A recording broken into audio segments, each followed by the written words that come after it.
Hello my dear students, welcome back to my channel. तो आज जो टॉपिक हम लोग करने वाले हैं, टॉपिक का नाम है commercial law and principles of auditing का पहला चैप्टर। दो ही चैप्टर है इसमें। पहला चैप्टर, ये चैप्टर इंपॉर्टेंट इसलिए है क्योंकि पूरा बुक में सबसे हाईएस्ट जो है इसी चैप्टर से मार्क्स जो है वो आने वाला है सबसे ज़्यादा, दैट इज़ 14 मार्क्स। देखो बाकी जो रिमेनिंग 3 चैप्टर है, कमर्शियल लॉ का दूसरा से तो 6 ही है, बाकी ऑडिटिंग का भी 10-10 मार्क्स, मतलब ये अकेला 14 मार्क्स। देखो पास मार्क्स 12 रहता है 40 में से। अगर कोई सिर्फ ये चैप्टर का भी पूरा क्वेश्चन सही करके आएगा तो 14 में 12 मिल जाएगा, वो पास हो जाएगा। तो अकेला ये नेगोशिएबल इंस्ट्रूमेंट ऐसा चैप्टर है जो अकेला आपको पास करवा देगा, आप अगर कुछ नहीं भी करोगे तो। समझ में आ रहा है? तो ऐसा नहीं है कि कुछ नहीं करेंगे, सर तो बोल दिया और कुछ नहीं भी करोगे तो चल जाओगे। तो भाई जिंदा रहने के लिए एक टाइम का खाना जरूर से हो जाता है, तो तुम लोग एक टाइम का खाते हो, 3-4-5 टाइम दबा के खाते हो ना।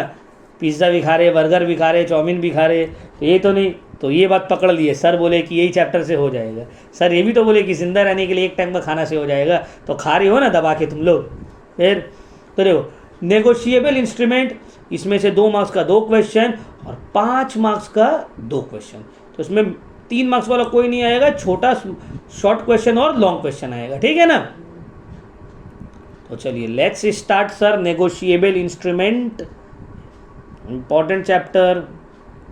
तो देखो सबसे पहले meaning of negotiable instrument. Negotiable instrument का मतलब क्या है सर? तो नेगोशिएबल इंस्ट्रूमेंट का मतलब होता है section 13A sub section A में बोला गया है, negotiable instrument means a promissory note, bills of exchange or check payable, whether either to order or bearer, where the word order or bearer appear in on the instruments or not. In the words of Justice Wills, negotiable instrument is one the property in which the acquired by anyone who take it. In short, negotiable instrument एक written document है जो कि creates किया गया है a right in favor of some person and which is freely transferable, जो freely transferable है। although the act mentions only 3 instruments, 3 instrument उसमें मेंशन किया गया है, promissory note, bills of exchange और चेक, बट इसमें और भी बहुत सारा चीज़ आ सकता है, ठीक है। कोई भी चीज़, कोई भी बिल, इंस्ट्रूमेंट जो 2 कंडीशन सेटिस्फाई कर रहा है। पहला, इंस्ट्रूमेंट फ्रीली ट्रांसफरेबल होना चाहिए, एक आदमी के दूसरे आदमी से कस्टडी में चले जाए। जैसे कि चेक मेरे पास है तो हम आपको दे सकते हैं। अकाउंट्स में क्लास 11 में पढ़े हो, बिल्स ऑफ एक्सचेंज, वो ट्रांसफ़र हो सकता था, जिसको हम लोग बोलते थे एक आदमी को दूसरा आदमी को इंडोर्स कर दिए, इंडोर्स किया जा सकता था। दूसरा, the person who obtains it in good faith and for value should get it free from all defects, तो कोई भी डिफेक्ट नहीं रहना चाहिए और वो अपना पैसा रिकवर कर सकता है इंस्ट्रूमेंट से in his own name. The person who obtains it in good faith for value should get it free from all defects and be entitled to recover the money of the instruments on his own name. Same चीज़ को repeat कर दिया। अब negotiable instrument का क्या characteristics है? पहला है प्रॉपर्टी। पोजेसर जो नेगोशिएबल इंस्ट्रूमेंट का है वो उसका ओनर ऑफ द प्रॉपर्टी की तरह काम करता है। जैसे कि चेक मेरे नाम में तो हम उसका ओनर हो गए हैं, वो मेरे प्रॉपर्टी में आ गया है, ठीक है ना। Negotiable instrument does not merely give possession of the instrument but right to property also, मतलब वो मेरा राइट में आ गया, एसेट हो गया। Title, the transferee of the negotiable instrument is also known as the holder, मतलब टाइटल उसका है, he is the holder. Rights, the transferee of the negotiable instrument can sue in his own name। अगर dishonour हुआ है तो उसको सू किया जा सकता है। अभी बहुत फेमस चल रहा है, आप लोग अगर देखे होंगे, क्या बोलते हैं उसको, अरे वो जो नाटा सा एक्टर कॉमेडियन जो है यार, नाम याद नहीं आ रहा है, सलमान खान, फिर जिसको पता है, जो भूल भुलैया 2 में है, चुप चुप के में है, राजपाल यादव। हाँ, राजपाल यादव जो है वो 5 करोड़ का लोन लिया था, चेक दे रहा, बार बार बाउंस हो जा रहा है, तो क्या हुआ, कोर्ट उसके अगेंस्ट फैसला सुना दिया, जेल जाना पड़ा उसको। तो नेगोशिएबल इंस्ट्रूमेंट जो है ये, इसको आप डिसऑनर होने से केस हो सकता है आपके ऊपर।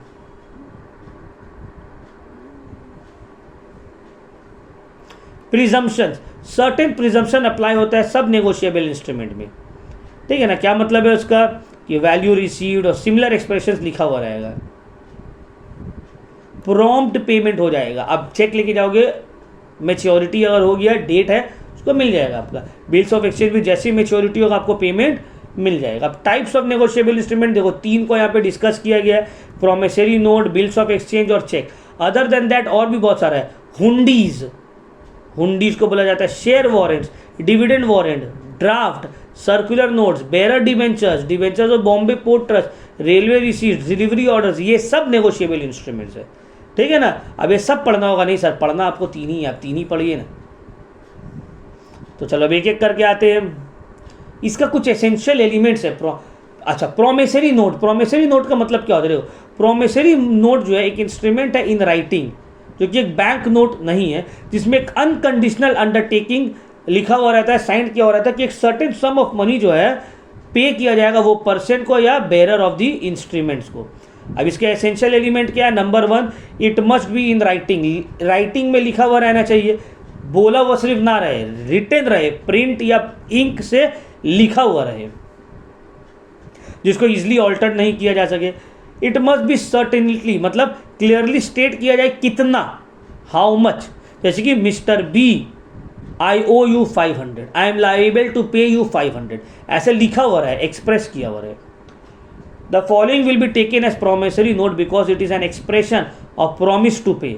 आई प्रॉमिस टू पे बी 500, इस तरह का। प्रॉमिस मस्ट बी अनकंडीशनल होना चाहिए, मतलब ये नहीं हम उसको देंगे अगर ये करेगा तो वो प्रॉमिसरी नोट नहीं हुआ। प्रॉमिसरी नोट में promise unconditional, without any condition रहे। ओनली लीगल रिक्वायरमेंट है कि it should indicate the certainty, किसको मिलेगा और कितना मिलेगा। मेकर, कौन दे रहा है वो भी सर्टेन रहना चाहिए, कौन ले रहा है वो भी सर्टेन, क्लियरली स्टेट होना चाहिए वहां पे। ठीक है। प्रॉमिस टू पे the money and money only, सिर्फ मनी में ही डील होगा, ये नहीं कि अपना फर्नीचर दे देंगे, ये दे देंगे, वो सब नहीं। अमाउंट सर्टेन, क्लियरली स्टेट किया हुआ है कितना amount, in words and in figures. और अदर फॉर्मेलिटीज जो भी है, डेट, प्लेस, सिग्नेचर, जो लीगल रिक्वायरमेंट्स है उसको, ये सबको फुलफिल करता हो। ठीक है, प्रॉमिसरी नोट हो गया। अब आते हैं bills of exchange. Sir, bills of exchange का क्या मतलब है? ये हम लोग ऑलरेडी क्लास 11 में इन डिटेल पढ़े। बिल्स ऑफ एक्सचेंज भी एक इंस्ट्रूमेंट रहता है राइटिंग में, जो कि डेटर से ऑब्टेन्ड करता है सेलर, ठीक है ना, against sale of goods for a certain amount payable after a certain period of time, generally 3 months. अब इसका भी एसेंशियल कंडीशन जो है वो सेम है प्रॉमिसरी नोट की तरह sir. It must be in writing, it must be signed by the drawer, ड्रॉई and पेई पूरा सर्टेन रहना चाहिए, कितना अमाउंट पेएबल है, कब पेएबल है, स्टैम्प्ड रहना चाहिए प्रॉपरली। ठीक है।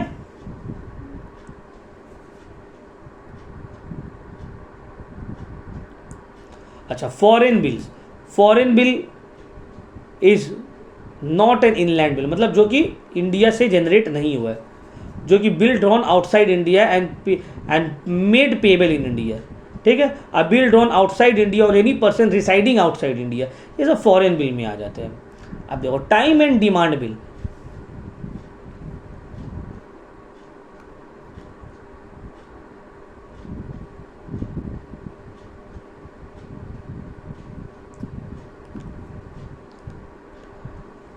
A bill payable after a certain period of time, उसको बोलते हैं टाइम बिल। डिमांड बिल मतलब अ बिल पेएबल ऑन डिमांड, जब वो लेकर जाएगा तब उसको पे करना है।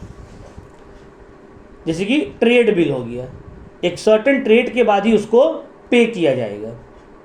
चेक्स, ये सब भी आप लोगों को पता ही है चेक क्या होता है। Under section 6 of the act, cheque एक बिल्स ऑफ एक्सचेंज है जो कि ड्रॉ किया गया है on a specified banker and express to payable on demand.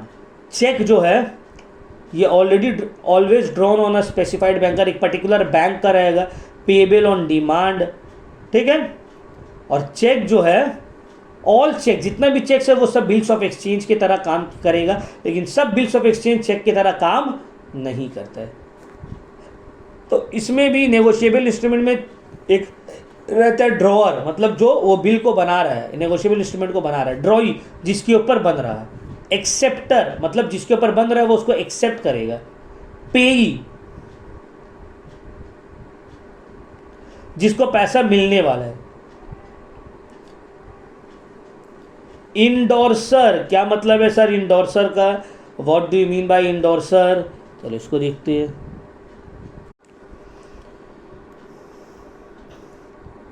ठीक है, इंडोर्सर, इंडोर्सर का क्या मतलब है सर? इंडोर्सर का मतलब होता है वो पर्सन जो बीआर जिसके पास है या नेगोशिएबल इंस्ट्रूमेंट जिसके पास है और वो थर्ड पार्टी को दे रहा है। इंडोर्समेंट क्लास 11 में अकाउंट में था ना, बिल्स ऑफ एक्सचेंज, जैसे कि ए के पास बीआर है, ए उसको सी को दे रहा है, तो ए हो गया इंडोर्सर और सी हो गया इंडोर्सी जिसको मिल रहा है। होल्डर मतलब जो लीगली इंटाइटल्ड है उसको होल्ड करने का, जिसके नाम में है। और ड्रॉई मतलब जिसके ऊपर ड्रॉ हो रहा है। अब पार्टीज ऑफ प्रोमिसरी नोट कौन कौन रहेगा? वही मेकर, पेई, होल्डर, इंडोर्सर या इंडोर्सी। मेकर मतलब जो ड्रॉ कर रहा है, पेई to whom the amount is payable, जिसको पे करना है, जिसको मिलेगा। Holder he is the payee और the person to whom the note might have been endorsed, मतलब जिसको मिल गया, जिसके पास है। इन शॉर्ट मेकर मतलब जिसको पे करना है, पेई जिसको मिलेगा, होल्डर जिसके पास नेगोशिएबल इंस्ट्रूमेंट है।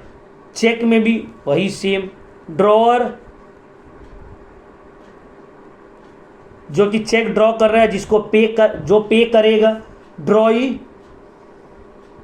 ड्रॉअर्स बैंक जिसके ऊपर चेक ड्रॉ किया गया। पेई जिसको अमाउंट मिलना है। इन होल्डर मतलब जिसके पास नेगोशिएबल इंस्ट्रूमेंट है। अब होल्डर जो है वो पेई भी हो सकता है, जिसके पास है वही होल्ड करके रखा है।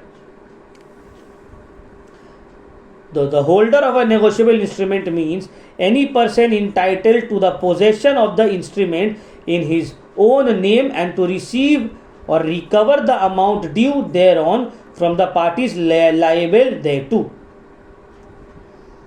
Holder in due course, any person जिसके पास valuable consideration है becomes the possessor of the negotiable instrument before the amount mentioned in the document becomes payable, मतलब जो होल्ड करके रख रहा है।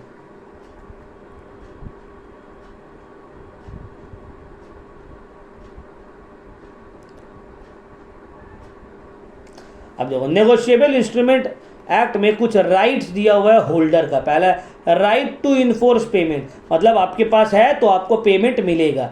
Right to assume free and clear title, it is free from all defects और आपके नाम में है। Right to sue on presentation, मतलब जब आप प्रेजेंट करिएगा लीगल एक्शन के लिए तो वो क्लेमेबल रहेगा। Right to treat the instrument as negotiable. Right to sue all parties jointly और severally. Right to retain the instrument. ठीक है, ये सब आपके पास रहेगा। अब holder and holder in due course के बीच का difference. A person becomes holder even if he obtains the negotiable instrument without any consideration.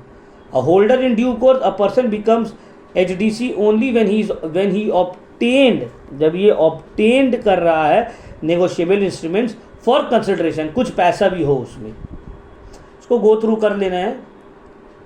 अब देखो importance in business, negotiable instrument smoothly trade को होने देता है, लीगल प्रोटेक्शन प्रोवाइड करता है और कैश ट्रांजैक्शन को रिड्यूस कर देता है, मतलब कैश के ऊपर उतना ज़्यादा डिपेंडेंसी नहीं रखता है।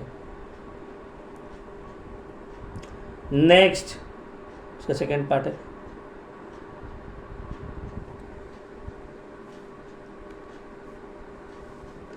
Acceptance. Acceptance of bill is the indication. Acceptance of bill का क्या मतलब है?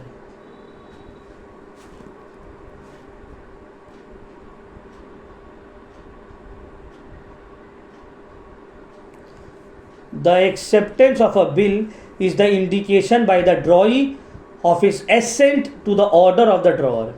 Section 7 states that an acceptance is the signature of the drawee of a bill who has signed his assent.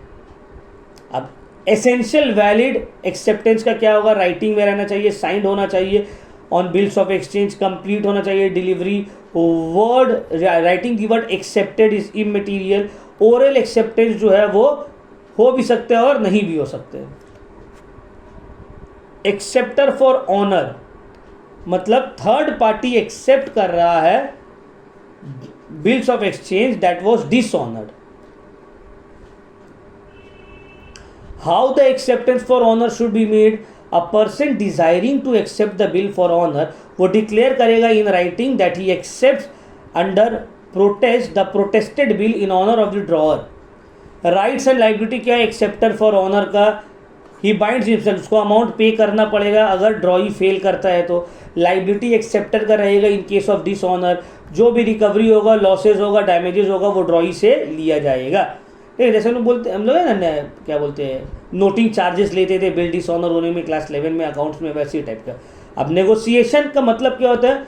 The process by which a third party is constituted the holder of the instrument so as to entitle him to the possession of the same and to receive the amount due therein in his own name.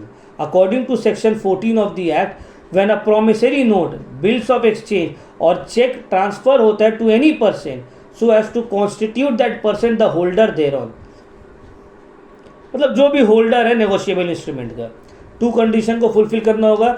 एक transfer होना चाहिए instrument का एक person से दूसरा person में, और transfer जो है वो सच मैनर में होना चाहिए so as to constitute the transferee the holder of the instrument.